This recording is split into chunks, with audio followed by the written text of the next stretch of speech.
High বিয়াস, আশা করি সবাই ভালো আছেন। আমরা তো সবাই চাই বিজনেস করে একটা কিছু করতে, কিন্তু বিজনেস করতে গেলে যে ধরনের পরিকল্পনা, যে ধরনের বিষয়গুলো দরকার, সেই পরিকল্পনা বা বিষয় আমাদের অনেকেরই অজানা। আমি গত 2 দিন যাবৎ একটি ভিডিও দেখেছি। সেই ভিডিওতে বলা হয়েছে, আপনি বিজনেস করবেন, পরিকল্পনা সব ঠিক আছে, সব কিছুই ঠিক আছে, যদি আপনি পদক্ষেপটা না নেন তাহলে কিন্তু আপনি তা পারবেন না। এই জন্য আপনাকে পদক্ষেপ নিতে হবে, অর্থাৎ কাজটা শুরু করতে হবে। তবে আমরা কাজটা শুরু করার জন্য যে প্রসেসগুলো দরকার, সেই প্রসেসগুলো যদি জেনে নিই, কেউ যদি মেন্টর থাকে, কেউ যদি ভালো কেউ থাকে, তার থেকে যদি কিছুটা জেনে নিই, তাহলে কিন্তু আমাদের বিজনেসটা করা খুব সহজ হয়ে যায়।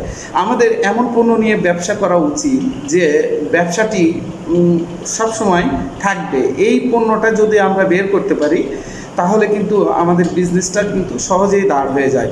আমাদের বিজনেস করতে গেলে অবশ্যই পরিশ্রম করতে হবে, পরিশ্রম ছাড়া কিন্তু দ্বিতীয় কোনো অপশন নেই। আমরা এমন পণ্য বাছাই করে নিব যাতে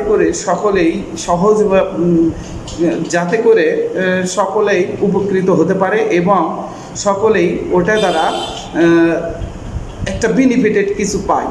এটা যদি আমরা করতে পারি তাহলে কিন্তু বিজনেস আমাদের কাছে সহজ হয়ে যাবে। প্রতিটা বিজনেসের ক্ষেত্রে তাদের স্ট্র্যাটেজি যদি অনুসন্ধান করা হয়, তাহলে দেখা যাবে তারা শূন্য থেকে শুরু করে আজ বিভিন্ন খুব ভালো পর্যায়ে গেছে। তাদের একটাই উদ্দেশ্য ছিল যে ব্যবসাকে কিভাবে বড় করা যায়, কিভাবে গ্রো করা যায়, এটাই কিন্তু।